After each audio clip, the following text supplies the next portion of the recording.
Merci de votre confiance renouvelée au programme de Cherifla Télévision. Mesdames et messieurs, bonsoir et bienvenue dans cette nouvelle édition d'information dont voici les principaux titres. En prélude au grand meeting initié par le Haut Conseil islamique du Mali, prévu le 29 juin prochain, les acteurs impliqués, notamment l'ensemble des confessions religieuses, se sont concertés ce mardi 25 juin en vue de donner des consignes de mobilisation pour une meilleure réussite de l'événement.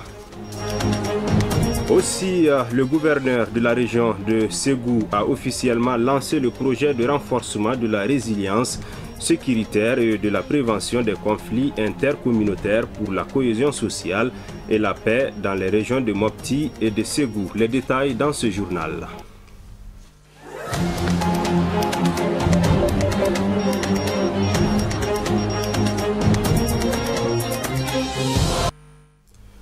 Voici pour le sommaire, mesdames et messieurs, bonsoir et bienvenue dans cette édition d'information. Je le disais à l'entame de ce journal, en prélude au grand meeting initié par le Haut Conseil islamique du Mali, prévu le 29 juin prochain, les acteurs impliqués, notamment l'ensemble des confessions religieuses, se sont concertés ce mardi 25 juin en vue de donner des consignes de mobilisation pour une meilleure réussite de l'événement.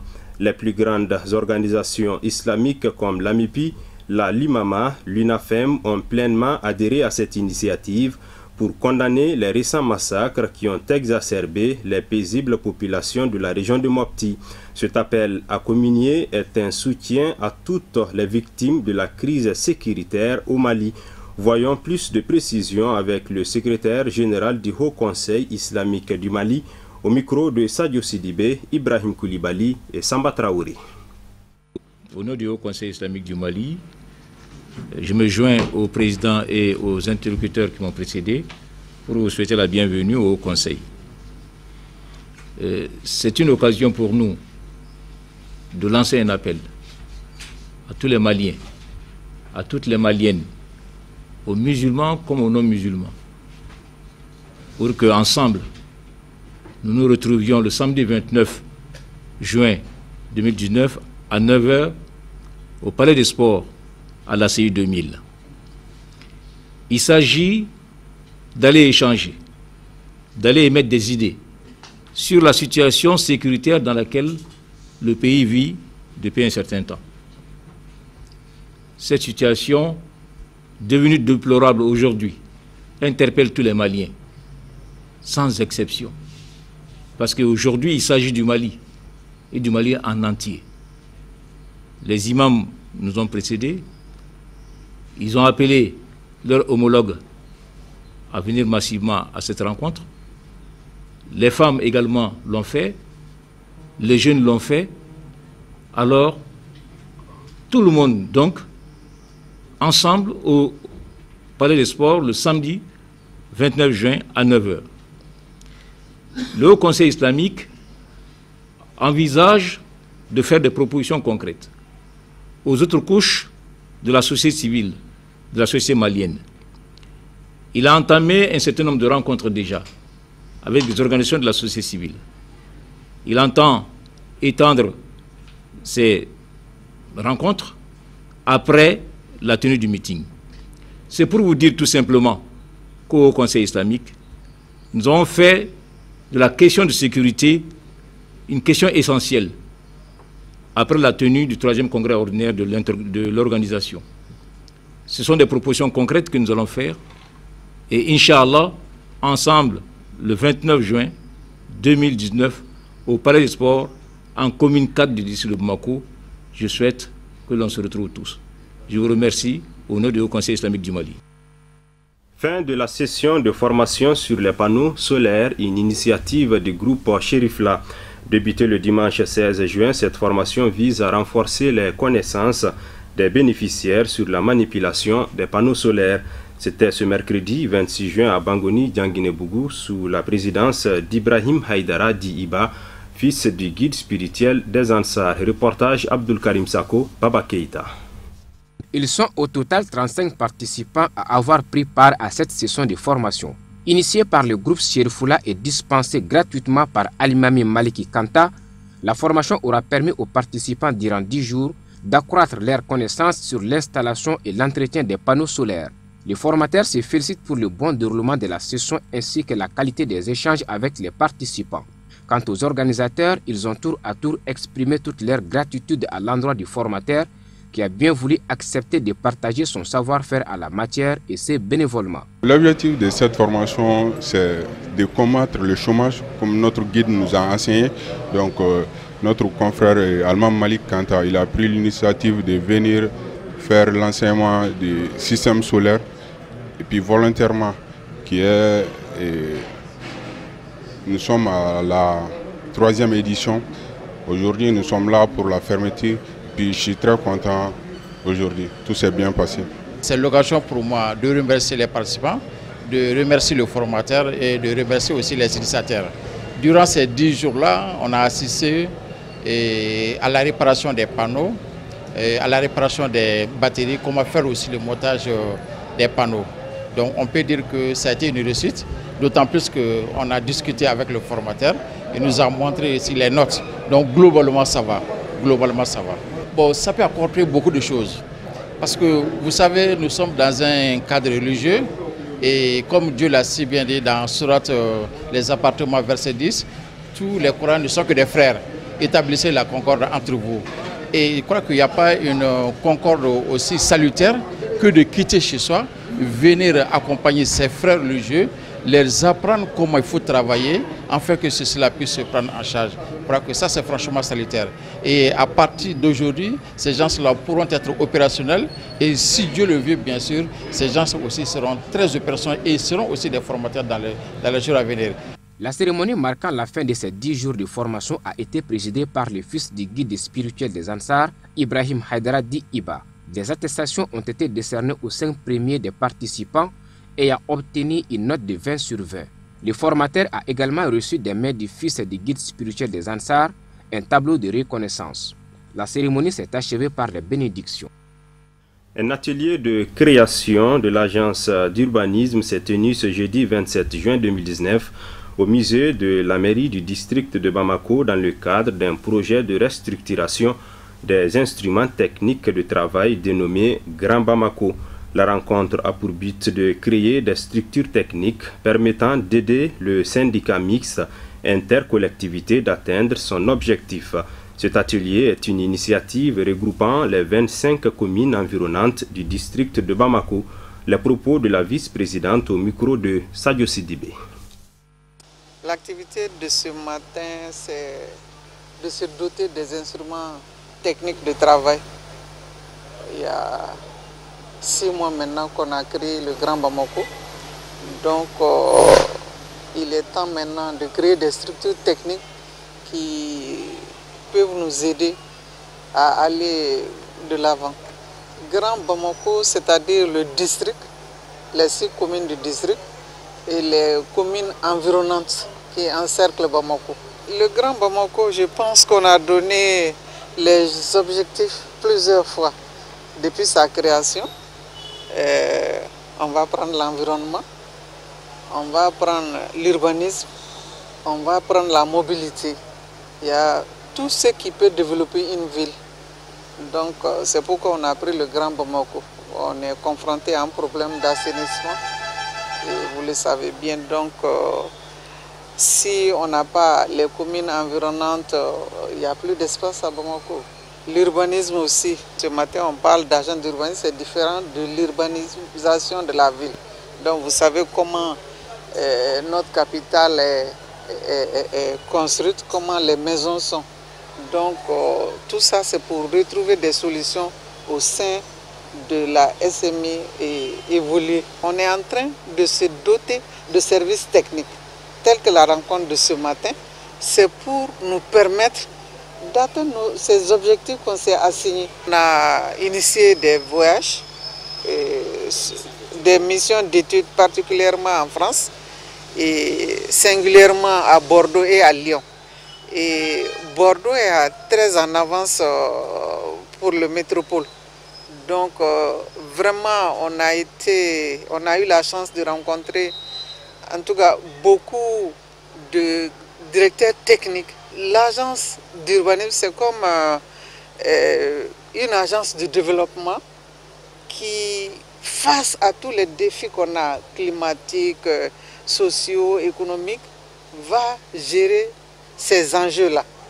Donc, quand on attend agent d'urbanisme, ce n'est pas l'urbanisme urbain où on doit s'occuper des sites. Non, ça prend en compte tout, même l'assainissement. Le budget aujourd'hui, on est en train de l'élaborer. On est en train d'élaborer le budget au niveau communal. Mais on a déjà des partenaires qui sont prêts à nous accompagner. L'actualité sur un tout autre plan, l'Association des femmes pharmaciennes du Mali a organisé la 6e édition de la journée scientifique placée sous le thème problématique du diagnostic et du traitement des allergies au Mali. L'événement a rassemblé plusieurs personnalités dont le ministre de la Femme, de l'Enfant et de la Famille. C'était ce jeudi 27 juin au mémorial Modibo Keïta. Les détails avec Mamadou Ben Chérif Soumano, Baba Keïta. Les femmes professionnelles de la pharmacie du Mali ont voulu exprimer à travers cette journée scientifique leur inquiétude face au diagnostic et du traitement des allergies, d'où le choix du thème de cette 6e édition. L'objectif de notre cérémonie se place surtout dans le cadre de la formation continue des pharmaciens et aussi pour mieux faire connaître notre association qui, au-delà des objectifs de santé publique, s'occupe aussi d'un volet humanitaire. Voilà, donc c'est les deux objectifs que nous avons. Chaque année, on choisit un thème et cette année, le choix s'est porté sur l'allergie parce qu'on s'est rendu compte que ce phénomène prend de plus en plus de l'ampleur et donc on a voulu le traiter avec des professeurs pour avoir plus de connaissances afin de mieux servir nos patients. La cérémonie qui nous réunit ce matin est l'ouverture de la 6e journée scientifique de l'Association des femmes pharmaciennes du Mali. 6e journée qui a pour thème central cette année la problématique de la prise en charge des allergies. Le choix de ce thème, parce que nous disons aujourd'hui que c'est des maladies qui sont presque sous silence. Les gens souffrent beaucoup de rhume, surtout en cette période de début d'hivernage, là où il y a beaucoup de vent, et aussi les herbes, les fleurs. Les gens sont confrontés à beaucoup de problèmes de rhume, d'allergies et même de démangeaisons. Et nous pensons aujourd'hui que nous pouvons apporter beaucoup d'informations aux populations pour qu'ils puissent se prémunir des précautions pour pouvoir éviter ces désagréments.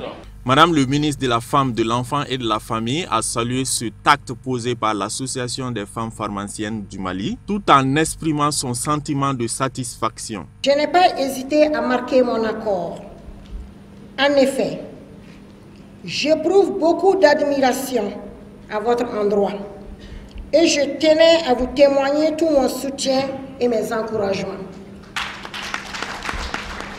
Mesdames et messieurs, les femmes pharmaciennes sont une fierté pour nous, car elles sont la preuve que les filles peuvent faire de longues études couronnées de succès, souvent dans les secteurs dominés par les hommes.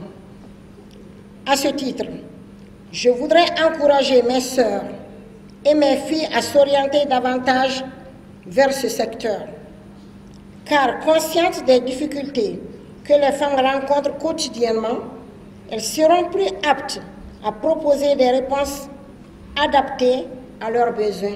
Aussi, en tant que médecin, je mesure toute l'importance de ces journées scientifiques. Elles constituent en effet une opportunité pour les professionnels de santé de s'inscrire et d'échanger sur les sujets importants à travers des conférences de haut niveau.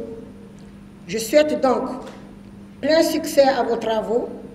Sur ce, je réitère mes félicitations à la FEFAR et mon engagement à les soutenir dans leurs actions.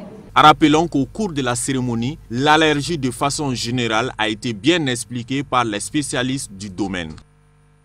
Autre titre de ce journal, le gouverneur de la région de Ségou a officiellement lancé le projet de renforcement de la résilience sécuritaire et de la prévention des conflits intercommunautaires pour la cohésion sociale et la paix dans les régions de Mopti et Ségou. C'était ce mercredi 26 juin 2019 dans la salle de conférence de l'hôtel Djoliba de Ségou. Nos envoyés spéciaux Amadou Kamara, Ibrahim Koulibaly. Cette cérémonie de remise de fonds d'appui au laboratoire pour la paix dans les cercles de Tenengu et de Massina, initiée par le système des Nations Unies à travers le PNUD et l'ONIFAM, en soutien aux efforts de restauration de la paix et de la relance économique dans les centres du pays, profondément affectés par la crise, a été officiellement lancée par le gouverneur de la région de Ségou. Remercier très vivement le Fonds pour la consolidation de la paix, PBF du système des Nations Unies, qui a bien voulu mobiliser les ressources financières pour que ces activités soient réalisées à travers les 3 agences du système des Nations Unies. Donc encore une fois, merci au PBF, merci au Fonds de consolidation pour la paix qui, au-delà de Massina et de Tenengu, contribue vraiment à financer des actions pour la réconciliation au Mali, pour la consolidation de la paix et pour le renforcement de la cohésion sociale. Ce projet vise à renforcer la capacité de la société civile, les collectivités locales et surtout les organisations communautaires de base, sensibiliser et former les groupes leaders ciblés à travers des activités qui leur permettent de se prendre en charge, d'améliorer leurs conditions de vie dans l'optique de la réduction de la pauvreté et de favoriser le dialogue inter- et intracommunautaire pour une meilleure inclusion sociale et promouvoir la cohésion sociale et la paix. Mali traverse une crise multidimensionnelle et face à ça, les partenaires techniques et financiers dont je viens d'évoquer ont souhaité apporter leur contribution à la crise, pour la résolution de la crise malienne. Et ils ont choisi les ONG CARD et Audi Sahel et puis le Centre national pour la promotion du volontariat pour réaliser certaines activités de résilience, de réconciliation et de promotion de la paix dans les cercles de Massina et de Tenengu. Et Dieu faisant bien les choses, nous avons œuvré sur le terrain les 3 structures nationales sur le financement du système des Nations Unies. Et après 18 mois d'activité, la satisfaction était totale du côté des partenaires financiers et la satisfaction était totale aussi des partenaires de mise en œuvre et aussi des bénéficiaires qui ont trouvé qu'avec les laboratoires de la paix, que vraiment on vient d'apporter une solution imaginée, une solution innovatrice à leurs problèmes. L'objectif est d'appuyer les 13 laboratoires à travers l'octroi d'un fonds d'appui sous forme de subventions non remboursables de 500 000 francs CFA.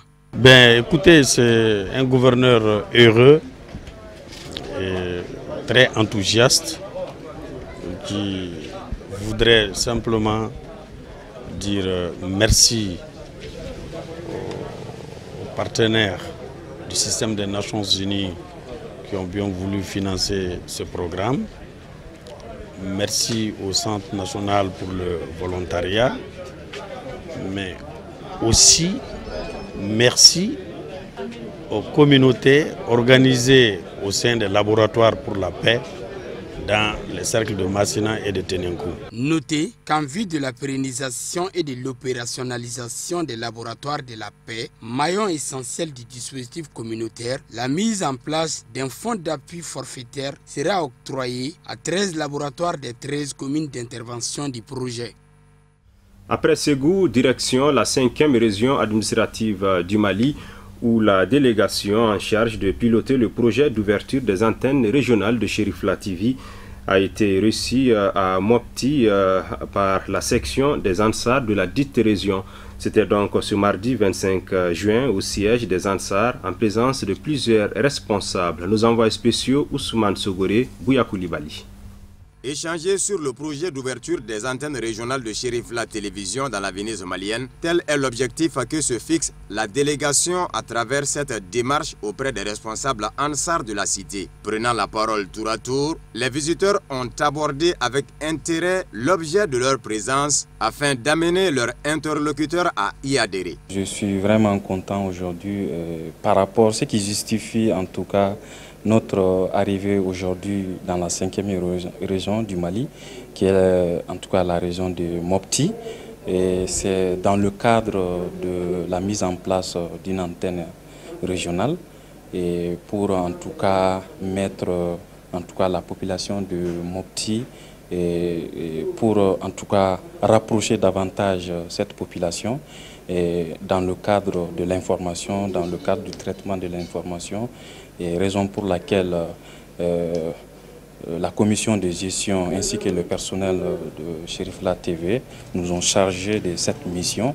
Nous avons commencé la mission à Kaye et Sikasso, Koutiala, hier, avant-hier c'était Koutiala, aujourd'hui nous sommes dans la 5e région qui est Mopti pour vraiment essayer d'échanger avec les sections dans le cadre de la mise en place de cette antenne régionale. La section des Ansars de Mopti, très honorée d'accueillir la délégation, voit en la démarche un rêve réalisé avant de donner l'assurance que leur accompagnement ne fera pas défaut dans l'atteinte des objectifs. Ce jour, mardi 25 juin 2019, nous avons reçu la délégation de Cherifla TV. La section de Mopti est très ravie de cet accueil. L'objectif de l'arrivée de leur mission, c'est pouvoir installer une antenne régionale ou antenne locale de Cherifla TV. On est très ravis, on les accompagne sans doute dans cette mission qui va sans doute participer au développement de la région en termes d'information. La section de Mopti est pleinement à votre disposition, à la disposition de Cherifla TV pour l'accompagner dans toutes ses missions afin de réussir ces missions qui entrent pratiquement dans le cadre du développement, non seulement des régions, du pays, même au niveau mondial, sans doute. Rappelons qu'après la rencontre, la délégation a eu droit à une visite guidée des locaux de la nouvelle résidence de Seyed Cherif Ousmane Madana Haïdara en cours de finition à Sévaré, une localité située à 13 km de Mopti. Et nous retrouvons Abdul Karim Sako pour le développement de l'actualité africaine et internationale.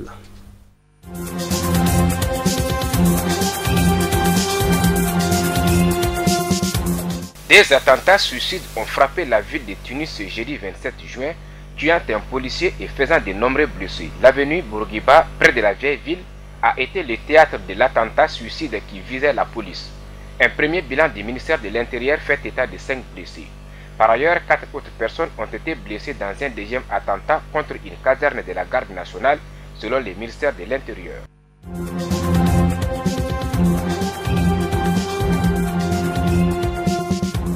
En Guinée-Bissau, le leader du Parti africain pour l'indépendance de la Guinée et du Cap-Vert, Domingos Simoes Pereira, et ses alliés politiques ont accusé le président José Mario Vaz de vouloir fomenter un coup d'État avec l'appui du Sénégal. C'est par des termes voilés que le leader de l'opposition a accusé le président Macky Sall de parrainer avec la complicité de son homologue bissau-guinéen un complot visant à déstabiliser la Guinée-Bissau. Le mandat de 5 ans du président Vaz est arrivé à terme le 23 juin. Il revient donc à la Cour suprême et à l'Assemblée nationale d'indiquer la voie à suivre pour le destituer.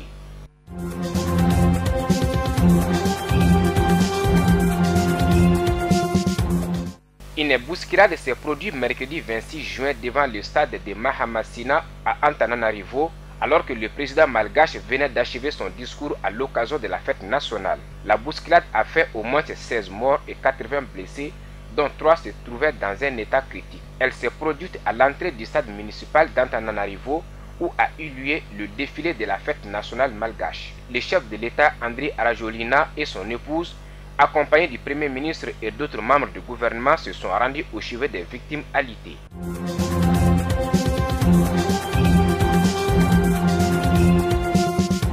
Au Niger, le Parlement adopte le nouveau code électoral en l'absence des députés de l'opposition.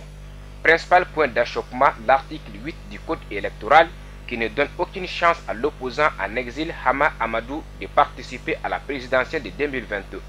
L'absence de l'opposition au débat signifie tout simplement qu'elle n'a aucun argument et qu'elle est aux abois, explique Hiro Sani, premier vice-président de l'Assemblée nationale nigérienne.